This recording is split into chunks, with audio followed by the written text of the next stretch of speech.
王有令，让你等回宫，芈戎由魁宫侍候入住云梦台，芈月进高堂台给舒公主作伴。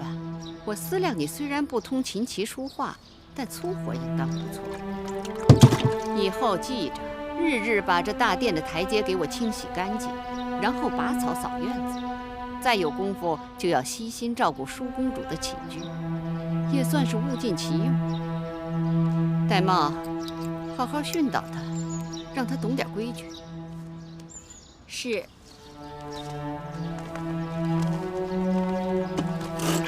月儿，这擦地的活姑姑帮你干。回宫记性这么坏呀？才几日就忘了那顿杖责了？姑姑，你带蓉儿回去吧，这点活我干得了。月公主，在奴婢这儿可别想偷奸耍滑，好好干活吧。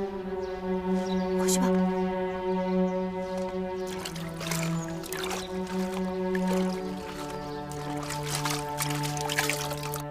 魏后，舒公主带这只金簪如何？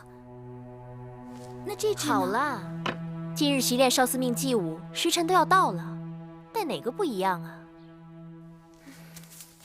就它吧，快点儿！随他吧。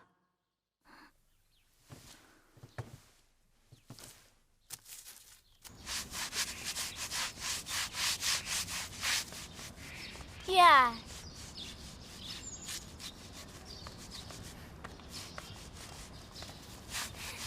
月儿，哎，姐姐，快跟我走吧。去哪儿啊？管他哪里，走就是了。快走。月公主，台阶擦干净了吗？已经很干净了。可上面明明还没擦。我说干净就干净了。舒公主，微后有旨，月公主不需要习练祭舞。那母后也没有下旨说月妹妹不许看本公主习练祭舞吧？走。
二位公主辛苦了。舒公主，这支少司命祭舞，您习练的不够。此舞中要有手捏兰花的优雅，舒公主似有所不及。此舞却不是舒儿所长。舒公主的不及在于习练的不够，殷公主的不及却在于习练的过于刻意。我哪里跳得不好啦？难道习练多了也是错吗？公主们天生娇贵，生而自有俸禄彩艺。若论习练琴棋书画、礼乐骑射，乃至于女工厨艺、当家理政，是为了陶冶情操、增广见识，不至于五谷不分、四体不勤、雅俗不变、遇事不知。所以，让公主们习练的宗旨是什么呢？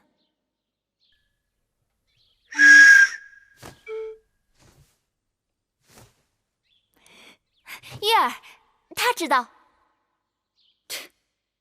他知道什么呀？诗书都没读过几句。你说。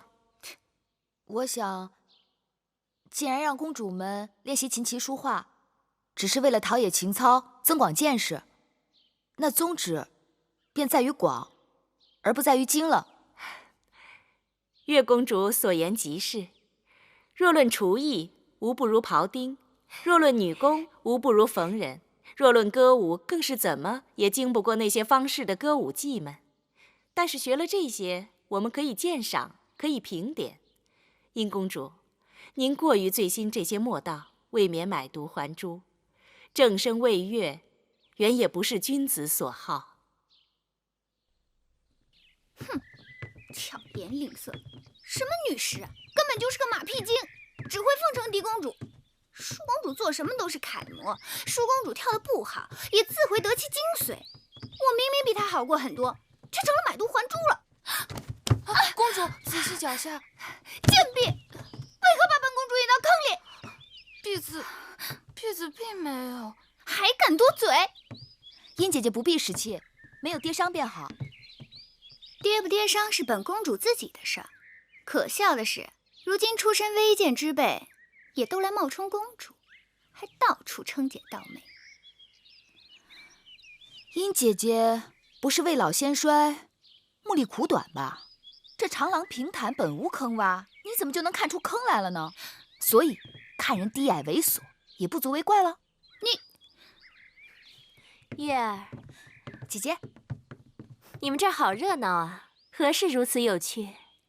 月儿听说殷姐姐近来贵体欠安，经常耳聋眼花，有便切勿耽搁，要找御医及早医治才是。月儿，杨凌台那边好热闹，陪我过去看看吧。看什么？你竟不知，今日判宫大比，武比在郊外，文比就在杨凌台呀。有文比，还有武比，甚好。鱼我所欲也，熊掌亦我所欲也。算了吧，这会儿要去郊外，太阳都要偏西了，还看什么武比呀？陪我去杨凌台吧，走吧。走。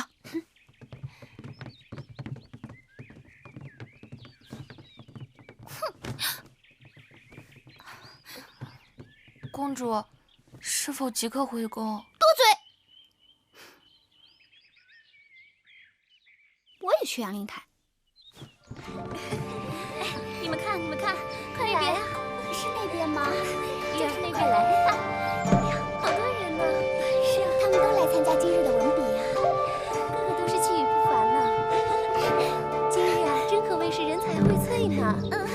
哎，你们说是不是啊？真是啊！我看看，让上我看看。那个美少年是谁啊？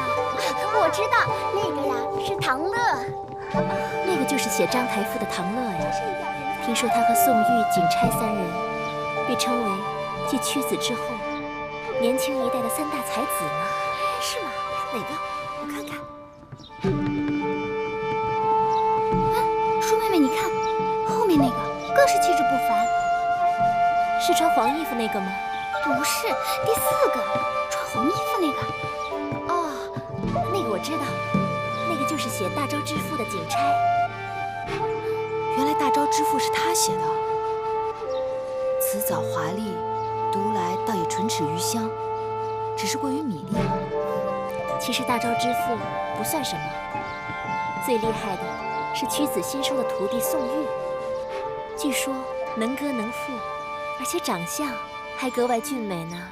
哎，你看，景差后面那个就是宋玉，看见了吗？还真是好模样。但愿内外皆是一般的锦绣。我看这场上的公子们都是才高八斗，学富五车，可不是我们大楚人杰地灵呢。就是啊。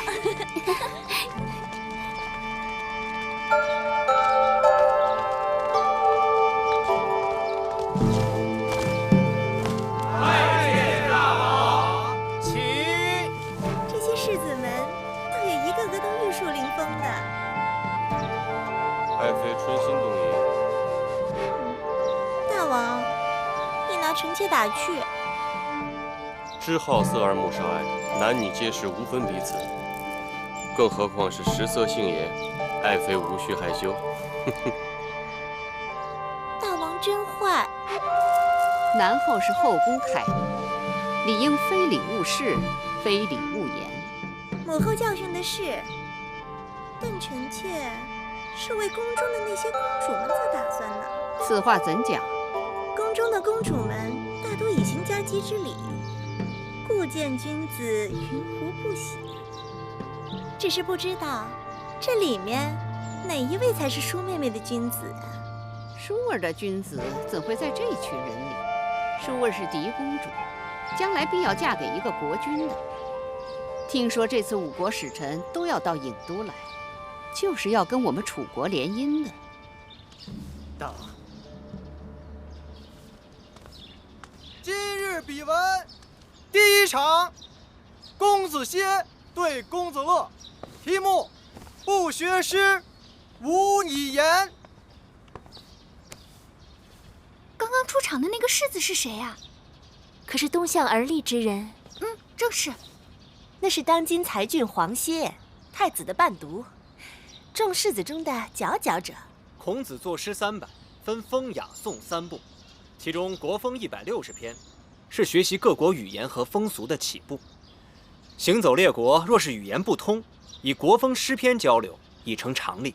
所以说，不学诗，无以言，便是如此。公子乐所言甚是，只是黄歇有一事不明。既然国风是诗中重中之重，为何列国习诗都先习颂？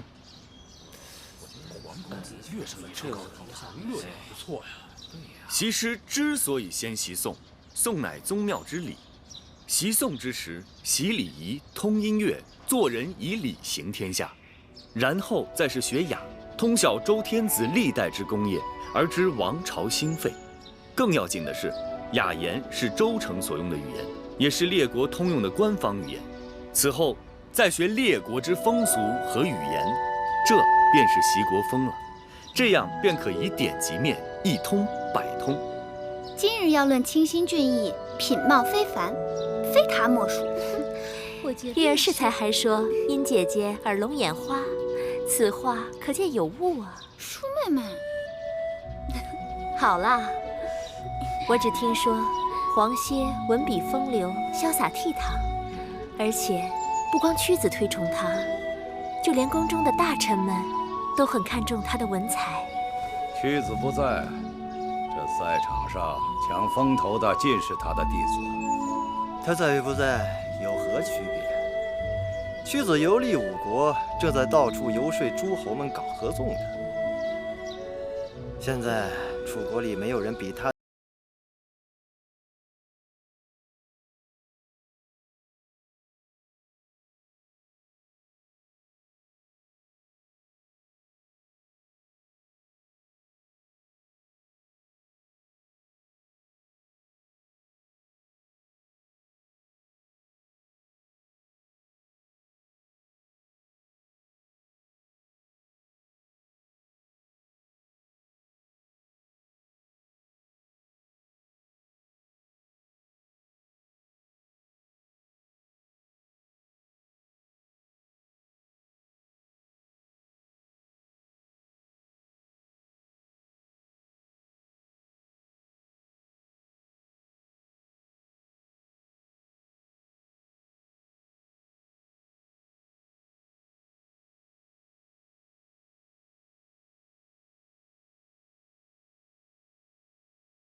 小人孟浪多有得罪，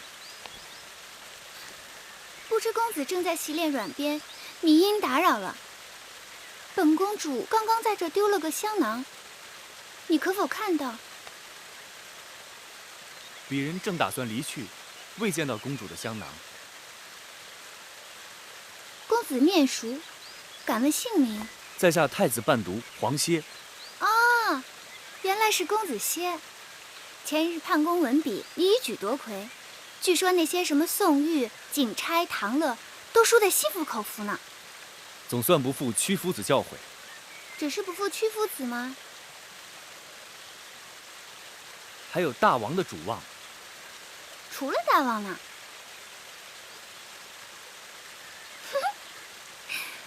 你也算没有辜负本公主的厚望。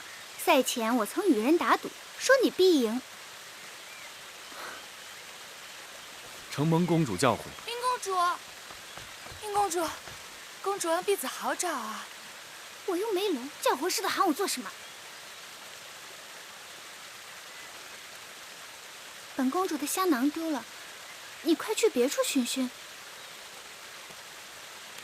是这个吗？公主，您不是一直让婢子帮您拿着吗？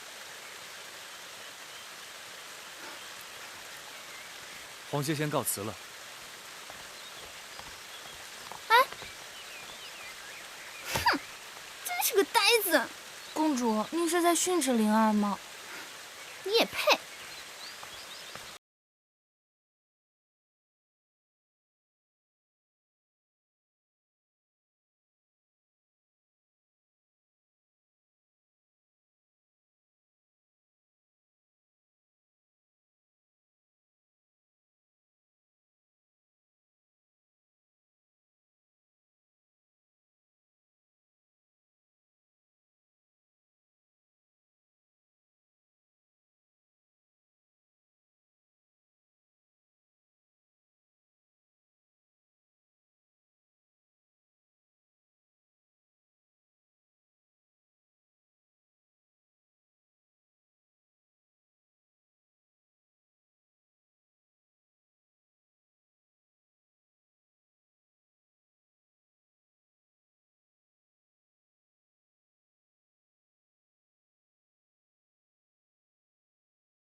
几日不见，公子用鞭抛石的技艺又有所精进。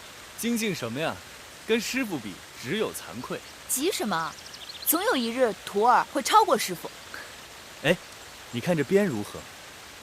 我看这手艺，像是宫中最好的工匠所为。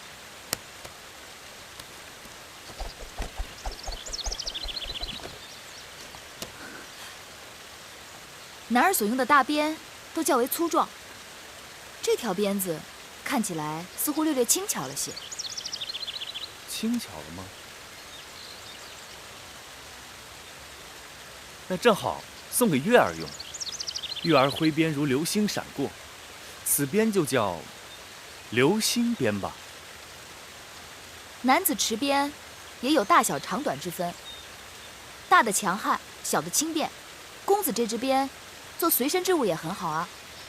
那这样吧，月儿替我先存放几日，如何？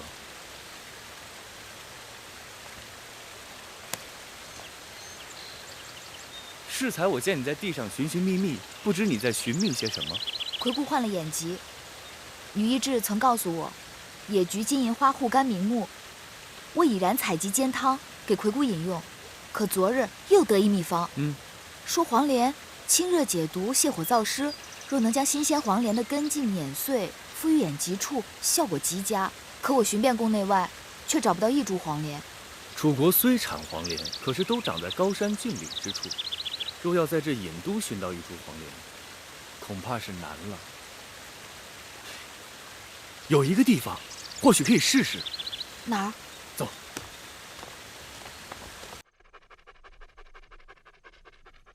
你老牵着他干什么呀？带宝官出去溜溜，别老戳在我眼前。是。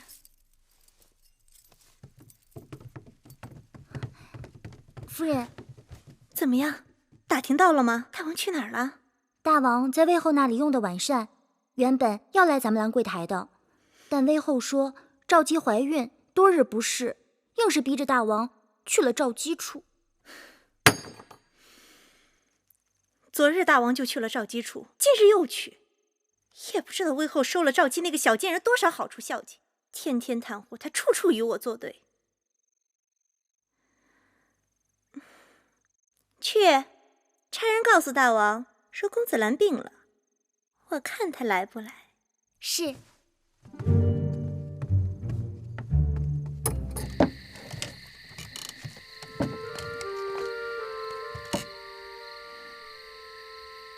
你真以为这有黄连？大王宠信郑袖，前不久让人出去搜集了许多隐都很少见的花草，都移种在这里，据说不乏药材，咱们可以试试。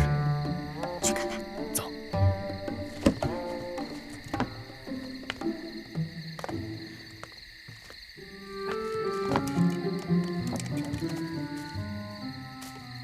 你看看，这园子里多少难得一见的兰花香草，可惜郑袖是个俗人，这些花栽在这儿真是白糟蹋了。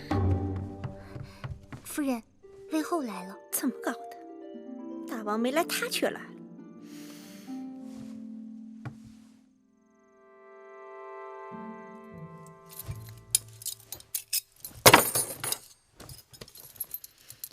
扶我。是。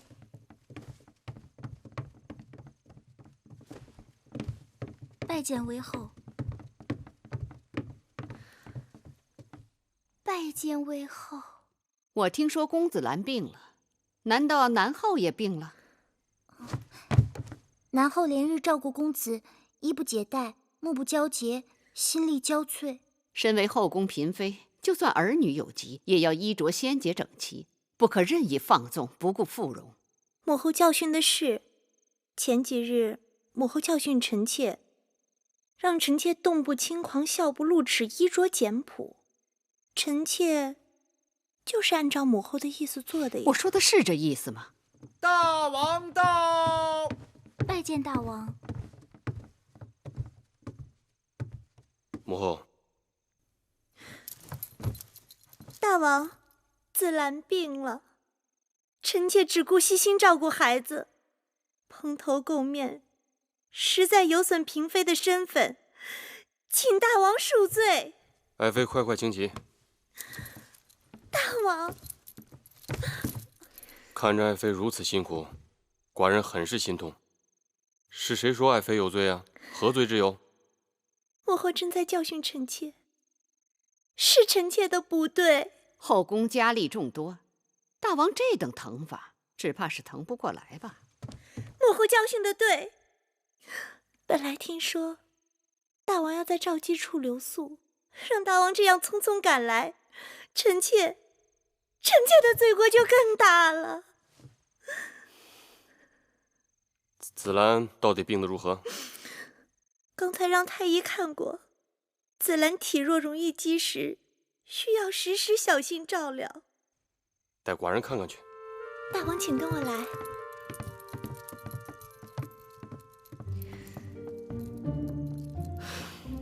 瞧，水会五味子，它浑身是宝，能祛风活脉、调气止痛，清肝明目。果子成熟后还香甜无比。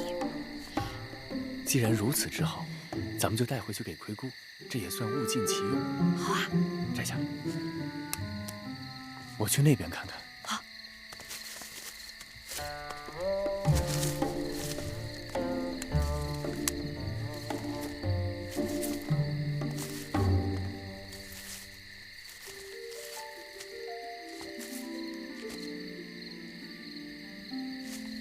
玉儿，快来！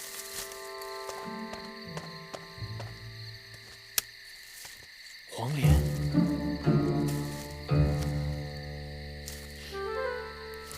这叫梨，也叫野灰菜，可以做汤，可以烹菜。尽管它的叶子和黄连极为相像，但味道却是很鲜美的。玉儿知道的真多。也许今日咱们白来了。再找找。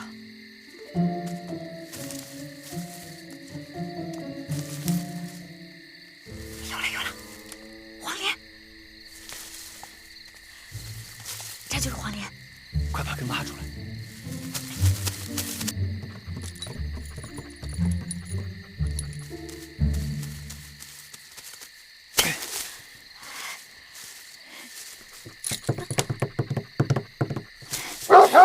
什么人？侍卫，来人呐！快走，快跑！我有命，打他一刀，不是难事儿。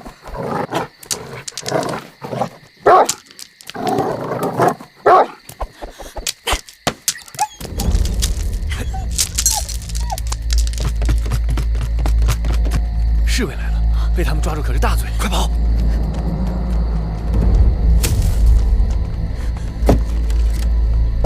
小心点，小心！站住！快走！你承认敢擅闯兰桂台？在下太子伴读黄歇。带走！大胆黄歇，你身为太子的伴读，竟然做出这种偷鸡摸狗的事情。你若真的偷鸡摸狗也好，为何把园子搞得一塌糊涂？我倒想听听你的理由。是黄歇做的，就是黄歇做的，没有理由。你也是知书达理之人，难不成跟我这园子有仇，跟我的宝官有仇？哎呀，黄歇啊，你要是这般死硬，就不要怪寡人对你不客气了。来人！大王，有人来投案自首，说大王抓错了人犯。什么？投案自首？带他进来。是。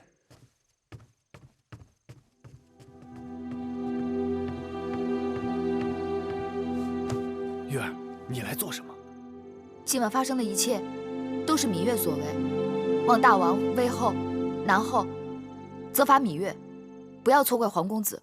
不要听芈月胡说，此事是黄歇一人所为，与芈月无关。狗是我打的，花草是我采烂的，你是一边看热闹的。侍卫抓住的是我，谁看见你做了？好了，我心里有数了。黄公子是出了名的谦谦君子，将这糟蹋花草、打狗之事由他一人承揽，说什么我都不信。芈月向来刁蛮无理，这倒是像他的做派。这件事情既然已经有人招供，也算是有了眉目。至于怎么处置，芈月是罪魁祸首，从陵园回宫才多少时日，就将后宫搅得鸡犬不宁。大王要以一警百，严惩不贷，以免他带坏了后宫的公子公主们。至于那黄歇受人蛊惑，不懂礼法，也该给他点教训。母后所言极是。大王，敢问大王，这兰桂台是何人的寝宫啊？爱妃，你是说笑呢？这兰桂台自然是爱妃你的寝宫啊。那大王为什么不问问臣妾，该如何处置闯入自己寝宫的人呢？好，好，好，那我倒要问问，你想要如何处罚这闯入你寝宫的人呢？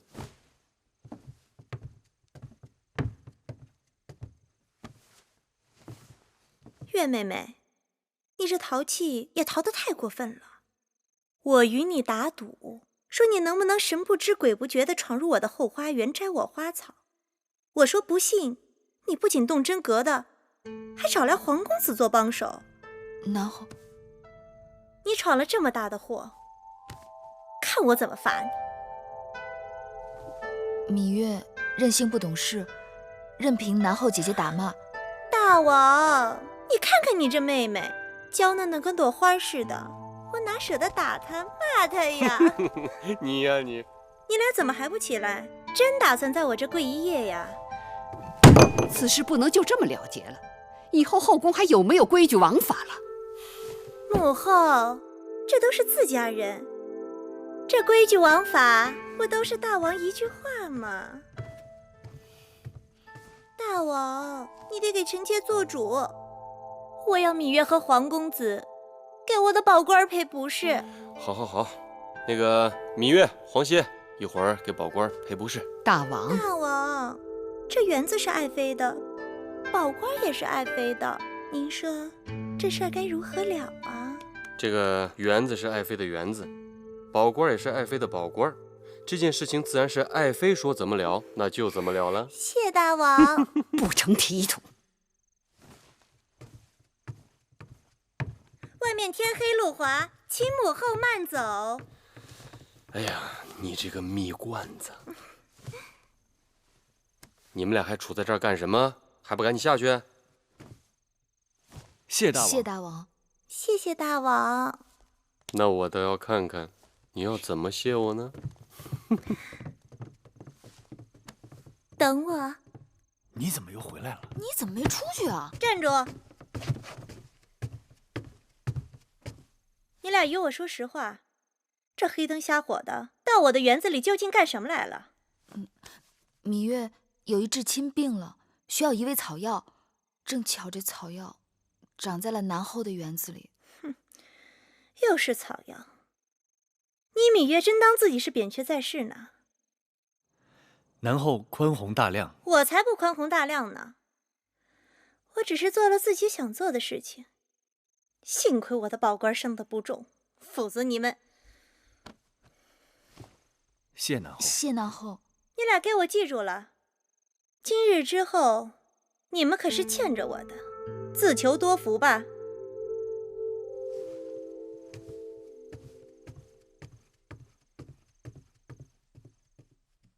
母后还在为昨日的事情苦恼吗？区区小事就不要再生气了。今日我叫你来，是听说五国使臣不久要到郢都，商议与楚国联姻之事。几个公主都到了出嫁的年纪，尤其是舒儿，她是你的亲妹妹，我们更应该为她早做些筹划。母后放心，舒儿的婚事，寡人从不敢掉以轻心。舒儿是我大楚的嫡公主，在寡人看来，想觅得家婿并不难。在这几国当中，韩国的韩侯已婚，齐国齐王年老而齐太子尚幼，都不合适。或许燕国的太子哙、魏国的太子赤，还有赵国的赵侯雍，可以斟酌取舍。燕国太远且暗弱，魏国在走下坡路，而且求婚的是太子，都不如直接嫁给诸侯王最为有利。说起来，赵侯雍是最好的备选。他15岁继位，如今20多岁，且赵国都城邯郸又是出了名的繁华绮丽。寡人也听闻，这个赵侯雍胸怀大志，才智惊人，在列国当中倾慕他的公主不在少数。当然，他们要想与舒儿比，那就是烛火之光与日月争辉了。再者说，列国之中，我楚国最强。试问有哪一国的国君太子不想娶我楚国的嫡公主为王后呢？还有几个刚行过佳姬之礼的公主，我也有所打算。愿闻其详。公主芈音乖巧伶俐，平日在宫中对我也是恭敬顺从。或许可以嫁给魏太子赤，燕太子快。母后所言在理。那其他几个公主呢？寡人记得有个公主叫芈京，哦，还有昨晚闯祸的那个芈月。芈京倒也罢了，至于那个芈月，她是应生的女儿。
俩一块儿嫁过去了。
寡人告诉他，天下大事，非归秦即归楚。听说楚国的屈原游历五国，正在游说诸侯合纵，与秦国作对。我们不可任凭他们鼓噪而无所事事。再者，国不可常年无后，后宫不可永远无主。寡人的后宫已经空虚1年了，所以楚离子，臣弟在。你可愿随寡人去楚国走一遭？去楚国？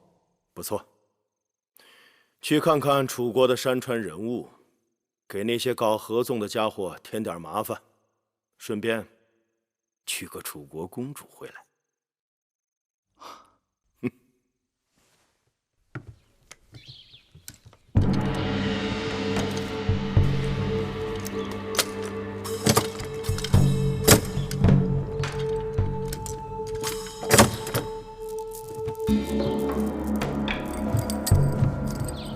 臣拜见大王。众卿免礼。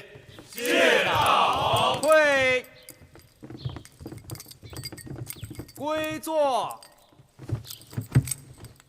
屈子，臣在。此番出使成果如何？禀大王，臣此番出使已与列国达成协议，齐、燕、赵、魏、韩5国已经答应4个月后与我大楚在郢都举行会盟，并且各国都有意与我楚国联姻，一致推举由我楚国作为合纵长，共同联兵对付秦国。恭喜大王，贺喜大王！此番大王为合纵长，实是我楚国大扬国威之时。屈子实在有功，此番郢都之会就由屈子一手操办。臣遵旨。屈子快快免礼。臣以为会盟之时，诸王齐聚郢都，屈子一人恐怕过于操劳。言之有理，那就劳烦令尹朝阳协同屈子。公尹昭居和大夫靳尚都办事谨慎，也可协同屈子。不知大王意下如何？屈子意下如何？臣以为靳尚大夫事务繁忙，公尹昭居一人辅助即可，请大王恩准。准。绿叶惜素枝，绿叶惜素枝。公子歇，门外有一公主要见你。月儿，月儿。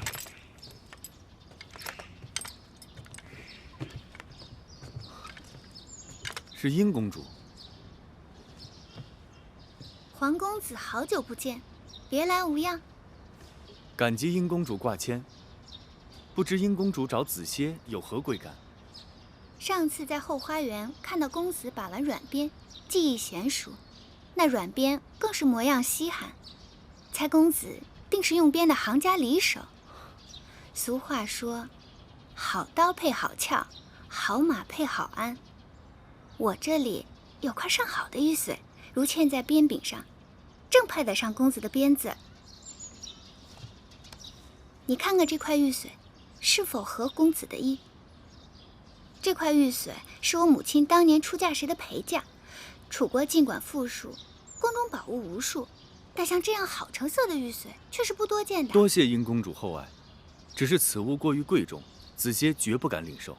更何况是你母亲所赐，理应珍惜，怎可随意送人？这也是本公主的一片心意。无功不受禄。太子还有事传唤，子歇先告辞了，多有得罪。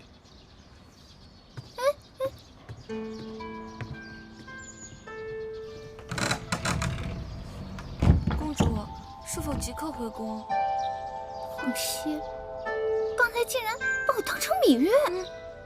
依灵儿看，公主和月公主的背影还真有几分相像呢。你这半吃半呆的婢子，要你在身边有何用？回去。公主。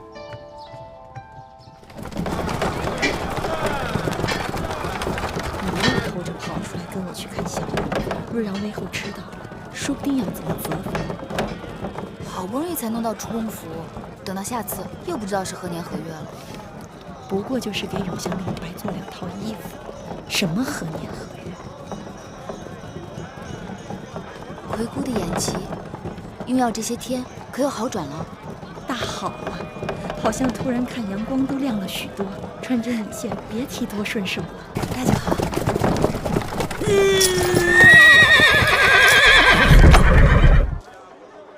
哎，松手！怎么回事？松手！快松手！下去看看。打你了！臭要饭的，快松手！松手！松不松手？哎，别打！哎，是谁把你打成这样的？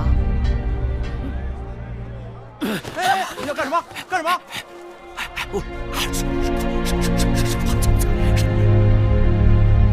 你舌头若不在，岂能说话？若是人好，好。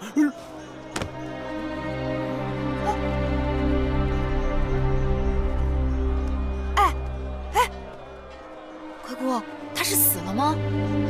死倒不至于，不过看这个人的样子，真怕是伤得不轻。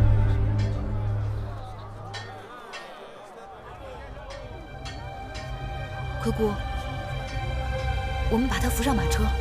月儿，这个人满身是血，不能见死不救。扶养小冉的郑伯那里，我记得有伤药。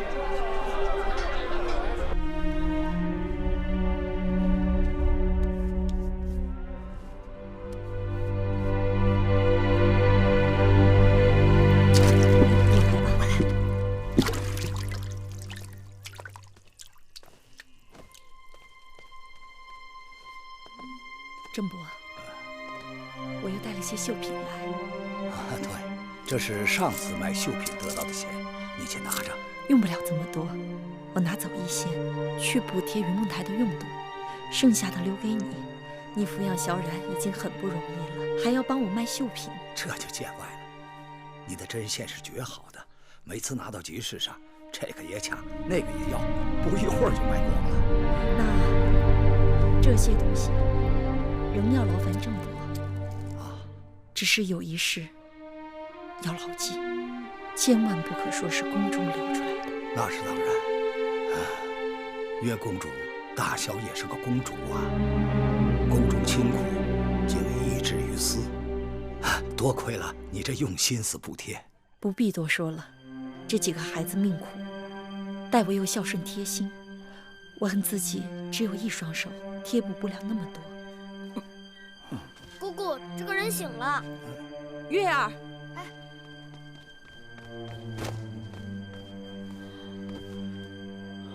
先生是何人？怎么会伤成这样？我这是在哪儿？你们是什么人？我叫芈月，这是魁姑，这是我的弟弟小冉，这是郑伯。哎，先生，别动。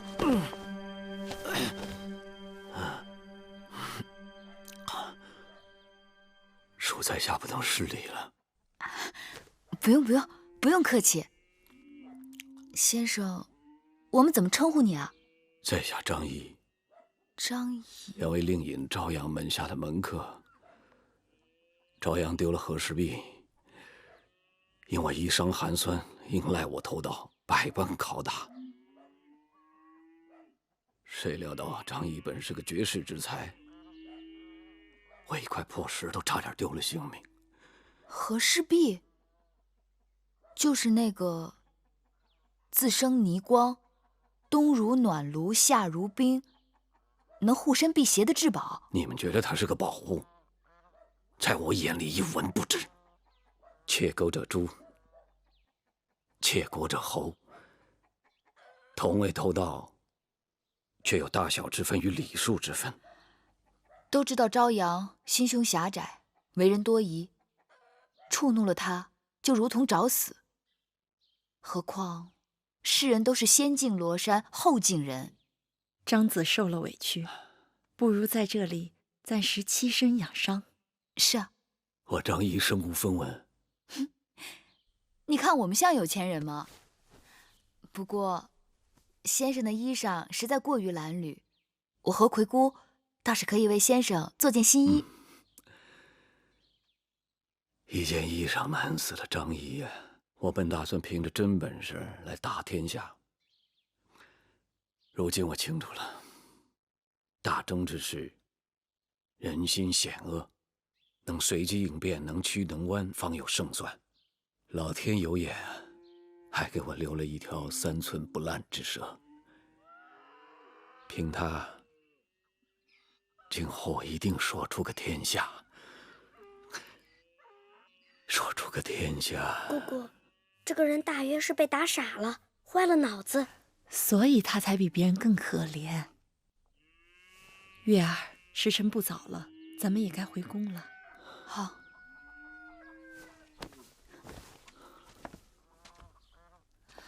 小冉，这2卷《左氏春秋》留给你看，你要争气，好好读书，知道吗？小冉知道了。郑伯，这位先生就拜托你了。啊，你就放心吧。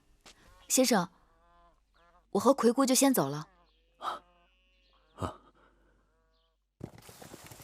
楚国的道路似乎比我们秦国要宽阔些。楚人好乘车，我秦人好骑马。马车行驶的道路自是比驰马之路要宽阔。也是，我们一路行来，看到楚国的马车和我们秦国的马车确实如此甚为不便。如果将来能够统一车轨，从我大秦修一条驰道，横贯魏国，直通楚国，岂不快哉？王兄此言大有深意，这是要一统天下呀。只是眼下，首先要对各国各个击破。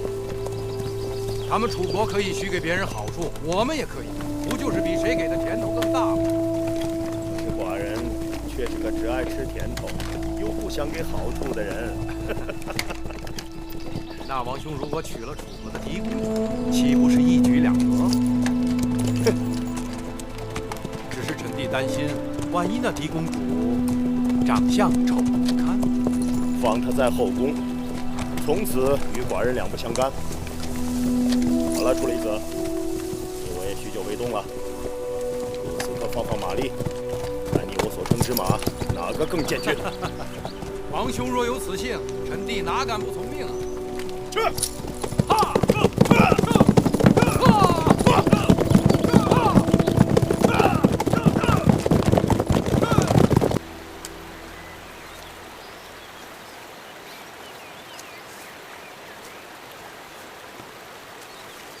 舒妹妹，你看好看吗？嗯。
就好，别怕。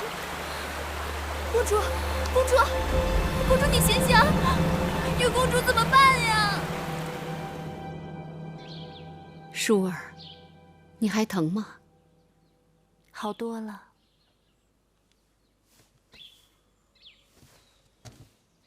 禀报威后，舒公主虽说受了伤，但并无大碍。要说舒公主也是有福之人，若不是月公主及时将毒血吸出，再用牛舌头草敷在伤口上解毒，恐怕真要费一番周折。好了，我知道了，你下去吧。是。母后，今日亏了月妹妹去取东西，路过后花园，舍命救了舒儿。是啊，奴婢平日看那软鞭也碍眼，谁知今日倒还派上用场了。算芈月对我舒儿有心，以后就让她守在我舒儿身边，也有个照应。珊瑚在，一会儿到我那儿拿几件衣服赏给芈月，看她穿的，哪像个公主，简直就是个野小子。是，母后，月妹妹穿成那样也是迫不得已。她每日擦地、拔草、扫院子，还能穿什么像样的衣服呀？我这么做也是为她好，想让她历练历练。既然擦了那么长时间地，那就不用擦了。玳瑁，让她以后跟着舒公主多学点规矩。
乖，母后派了那么多人跟随，想去东市，恐怕很难。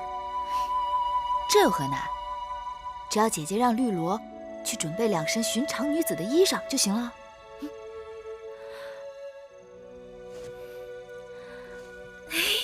让开！快点！那也还是你那公主啊！这阵势，该是狄公主吧？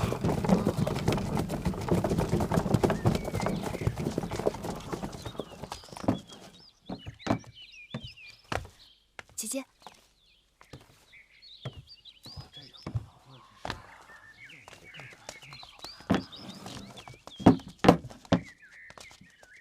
我们会在织坊耽搁1、2个时辰，你们就在门外等着吧。是。是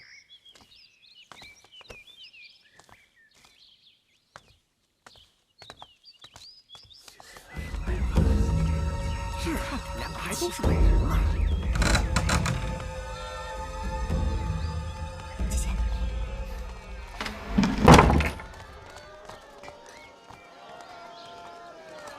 快走！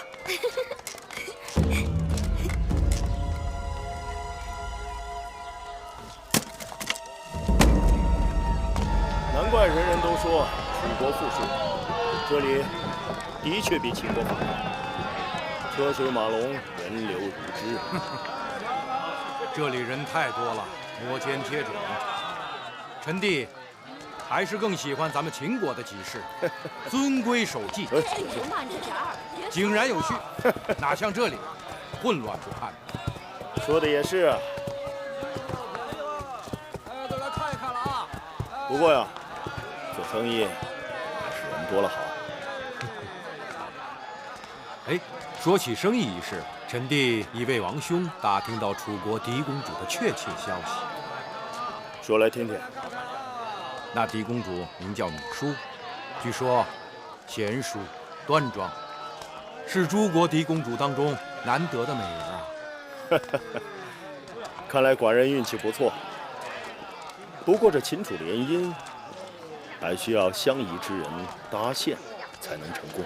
王兄说的是，数年前，我与上官大夫靳尚曾在魏国相遇，也算是旧日好友。此人野心勃勃，又诛求无怨，不妨先用他做庄买卖。大白兔，兔子，兔子，看出了套，知道啊？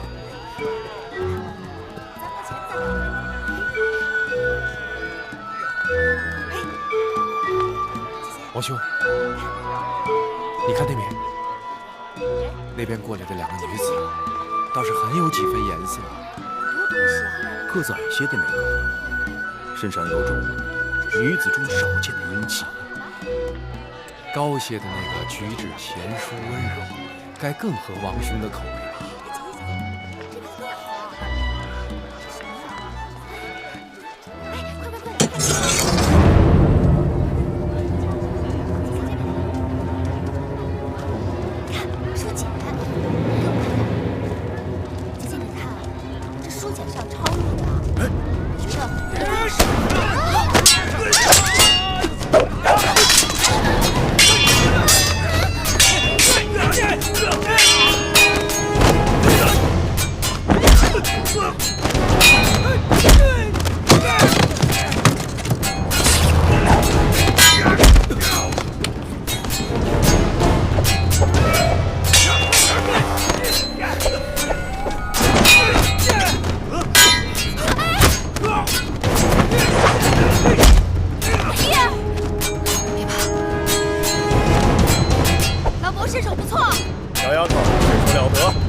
老伯施之援手，老伯是……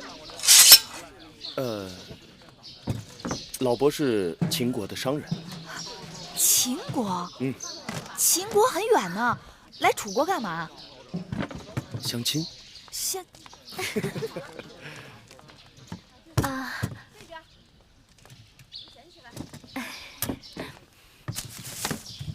好汉急公好义，受小女子一拜。哎，贵人不必多礼。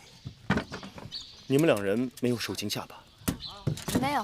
哦，那就好。刚才那几个想要杀你们的人，短发纹身，像是越人。你们两个弱女子，怎么会招惹了他们？谁招惹他们了？是他们自己杀上门来的。越人虽然好斗，但从来不随意伤害别人。是我们的先王杀了他们的大王。那也没有道理啊，除非你们是楚国的王子。你受伤了，兄长。没事，区小伤，不算什么。都流血了。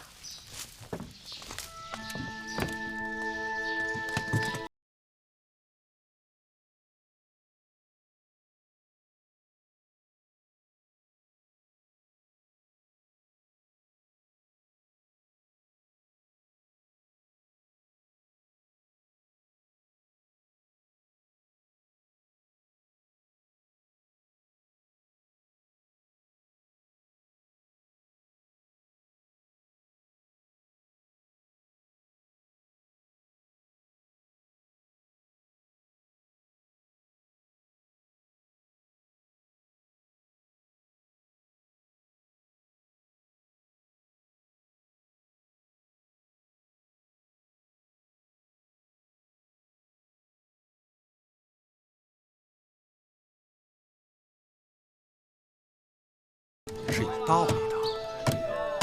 可是楚宫里公主不少，谁知道她是哪一个？臣弟刚刚跟王兄讲过的，那楚国的嫡公主就叫宜舒。看来王兄中头彩了。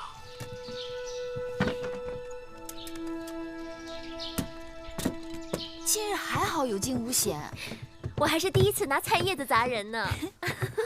公主当时若是有半点差池，绿萝可就活不成了。都说了有惊无险了，不必大惊小怪的。这事要是让魏后知道了，绿萝还是活不成。哎呦，放心，此事只有你我月儿知道，你就好好的活着吧。绿萝都快被吓死了，公主却满脸喜气，好像捡了宝贝。你可知何为福兮祸兮？好啦，去给我们烹茶吧。是。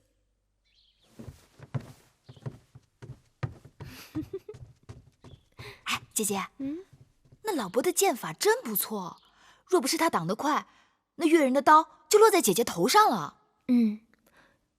原来秦人之中也有如此慷慨仗义之人，不仅孔武有力，而且风流潇洒。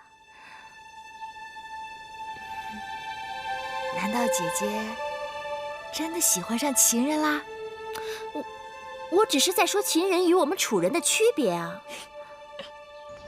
再说了，我们楚人当中也有出色的男子啊，不仅风度翩翩，还玉树临风。就像谁啊？怎么不说了？不像谁？就像黄公子、黄歇那样，如何？那是你说的，不是我说的。你不喜欢黄公子吗？我何时喜欢过？玉树临风，也不招妹妹喜欢。明明是姐姐喜欢孔武有力、风流潇洒的。死丫头！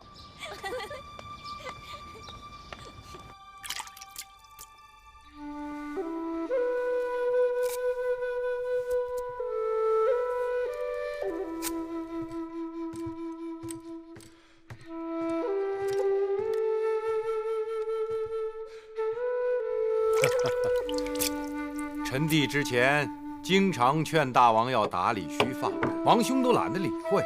今日一个小丫头叫了一声老伯，王兄回来就忙着修剪胡子。你说，寡人真的有那么老吗？王兄一把络腮胡子，威风神武。只是这楚人华而不实，连男人都讲究修饰。大王的须发，在我秦人看来是相貌堂堂，只怕会吓到那些楚国的小丫头们。依寡人看，楚国的男子都缺乏血性，他们不以健壮为美，却以削瘦为美；不以弓马为荣，却以师父为荣；不以军功为尊，却以亲族为尊。将来秦楚开战，楚国必输无疑。禀报大王，何事？刚刚得到探子来报，眼下诸国均派使臣以联姻的名义前往楚国，他们企图在郢都会盟，共同对付我们大秦。真的吗？你们都下去吧。是。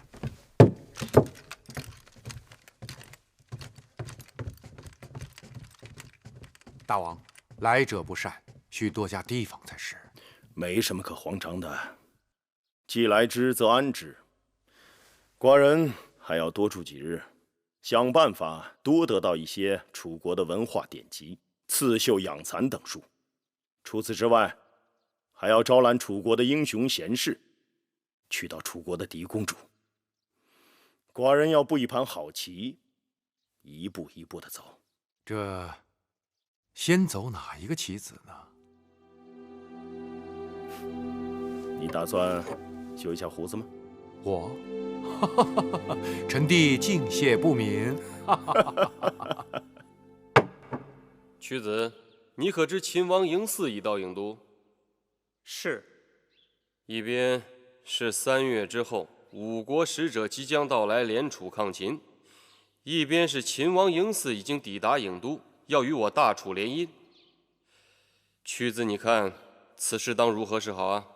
大王，值此合纵抗秦之际，臣以为大王当即刻将其驱赶出境，向诸国显示大王抗秦的决心。大王，屈子所言万万不可。秦王为求亲而来，愿娶我大楚公主，结姻亲之盟。秦王曾言道，7国当中最强大的国家只有秦国与楚国，秦楚联盟，退可震慑5国，安定城邦；进可并吞5国，平分天下。由此可见，秦王对我大楚心怀友善。秦王来我郢都，若寡人直接将他驱赶，未免有些不讲礼义了。大王，乱世之中，7国争雄，我楚国与秦讲礼义。若有朝一日大王与秦王逆位而处，那秦王未必会和大王讲什么礼义呀。你是在诅咒大王日后会被秦国所擒吗？臣未有此意。然秦王乃虎狼之辈，大王切不可姑息养奸呐。大王，2国交兵不斩来使，更何况楚国和秦国并未闹翻。5国推举大王为合纵长，那是因为我大楚强盛，更是因为大王道德楷模。若大王对秦王做出败礼负义之事，那岂不为全天下人所耻笑？如今是争雄之时，礼位之崩，乐位之坏，众人都不讲礼义诚信。然我大楚一直礼义为先，驱赶秦王夷人口实，是寡人平日所不取的。大王，3个月后，5国使臣将至郢都，此事皆是据闻。秦王就在郢都，自然不会不知晓楚国欲与5国立合纵之盟，而这一联盟将大大不利于秦国。秦王此来，必是期与大王连横，破坏6国合纵啊！大王，在合纵盟约定成之前，多一事不如少一事。大王若会见秦王，无论结局如何，都会引起5国使臣的猜测。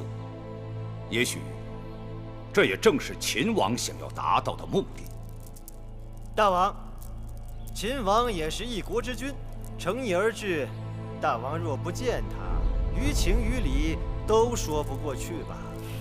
大王若觉为难，臣有一字可应对秦王。何字？托。托？大王既不说要见秦王，亦不说不见秦王，只言身体不适，事务繁忙。若稍有闲暇，必与秦王杯酒言欢。那要拖到几时？拖一时算一时。若能拖到楚国与5国结盟已定，秦王听闻必将遁走。倘若再厚着脸皮求见大王，其生死荣辱，均已操于大王之手。众卿看呢？这个主意好。大王，臣以为还是不见得好，省得麻烦。大王，臣也认为眼下也只能这样啊。善，那寡人就依屈子所言，拖他一拖。大王，楚王推脱身体不适，避而不见。什么身体不适？明明是托辞。那就用不着跟他多费口舌，定是有人给他定下了计谋。世间之物，多不可强取，但可迂回。寡人想，那朝堂之上并非铜墙铁壁。你不妨与你的老友靳尚再多走动些。臣弟已赠予他财物，那靳尚过贪是典型的小人之才，给他好处向来是有一报才还一报。这种人正合寡人之意。靳尚向来自负，善于钻营和游说，气量狭小，睚眦必报，有着与其才华不相称的勃勃野心。寡人不怕他贪，就怕他不贪。给他一颗大大的鱼饵，让他为寡人钓上楚国最大的鱼。